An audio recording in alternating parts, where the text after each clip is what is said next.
Hello, my friends.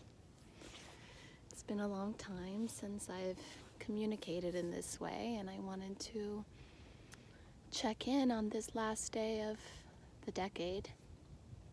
How's it going? This last week or so since the solstice has been a very powerful time of clearing.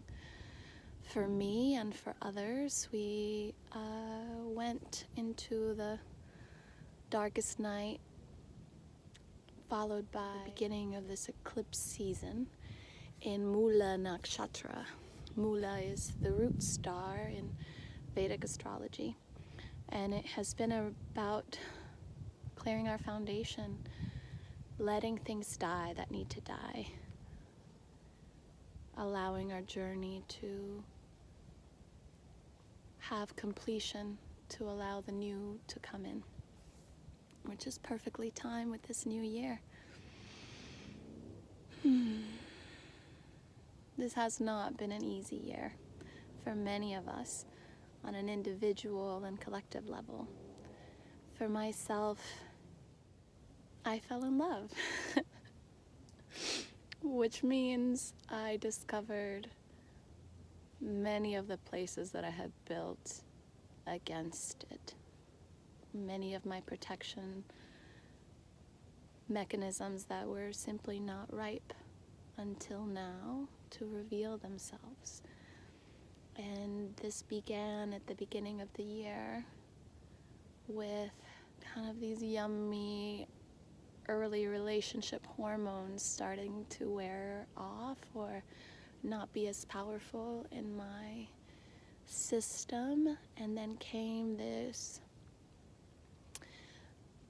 real fear of being caged in. That's the best way that I can put it. It's like, if somebody is committed enough and steps in enough into my life, I may lose my freedom. Who can relate to that?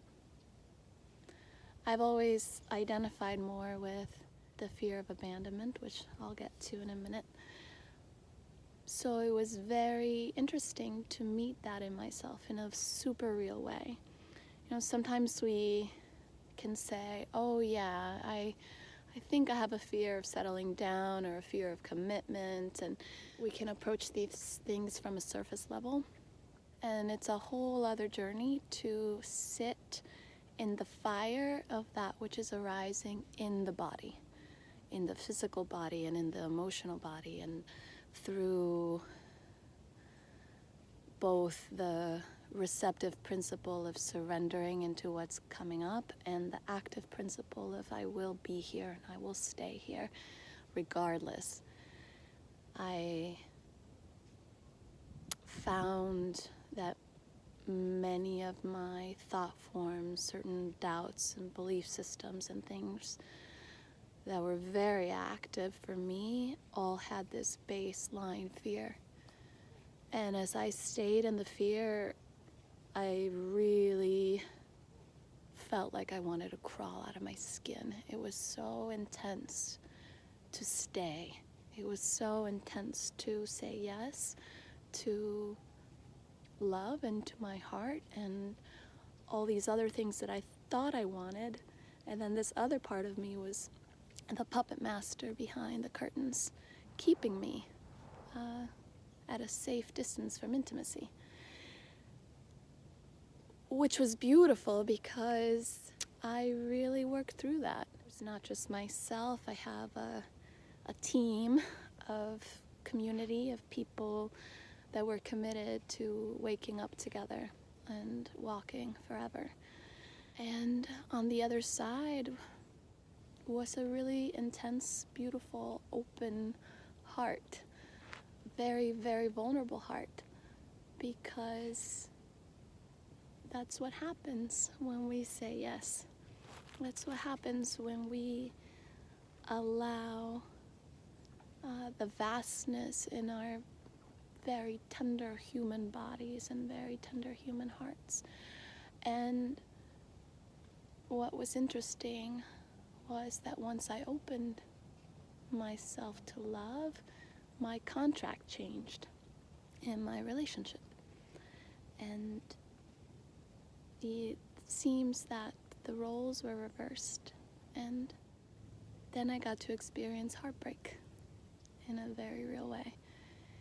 I got to experience somebody that had been so steady for me, so willing and so honest in their heart, start to shut down, start to pull away, and had very little capacity to speak clearly and honestly to me. And I found that their words were not matching their actions.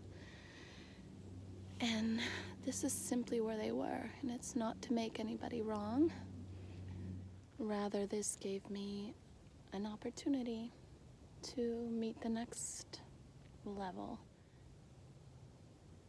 On the ground, I found a whole lot of anxiety, a whole lot of fear. This time, it wasn't about getting caged in, it was around being completely in isolation. Yeah, and that one's harder. Really, the story of it isn't as important to me as what is functioning now. How do I meet this in myself?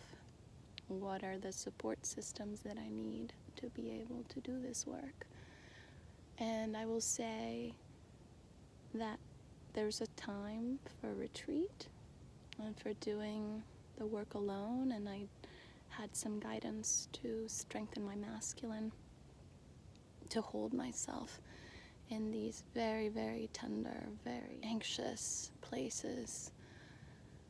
And I've also known that without a co-regulatory relationship, it would be almost impossible to meet this on my own.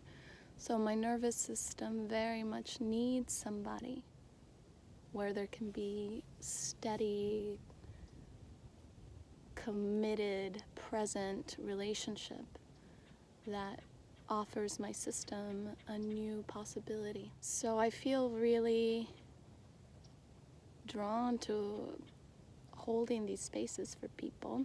So that's one thing. And then the next is that I feel very much grounded in New Orleans right now. And I am reaching out to community for people that would like to collaborate. I'm looking for musicians, people interested in devotional spaces and transformative spaces, people that play with ambience sounds, as well as DJs in the South that would like to hold some dance spaces, transformative dance spaces. And I'm also would very much like to begin conversations with people that are actively working on some of the shadows of the South, particularly around racial relations and the very particular recipe that is our inheritance of colonialism. I would love to begin some conversations with people that would like to bring their work in connection to more mystical, energetic practices, and how this relationship between the inner world and the outer world can be that which presents a new option for this next decade and this very crucial moment on our planet right now. If you are in any way drawn to creatively collaborate or contemplate or have a conversation, I will put some links with this video. If if it makes it out, it should. Feeling quite shy, expressing myself in this way, and sharing some of these very tender places that usually like to stay hidden. And with that, I would like to wish you a very happy new year and offer you all the blessings as you continue your path.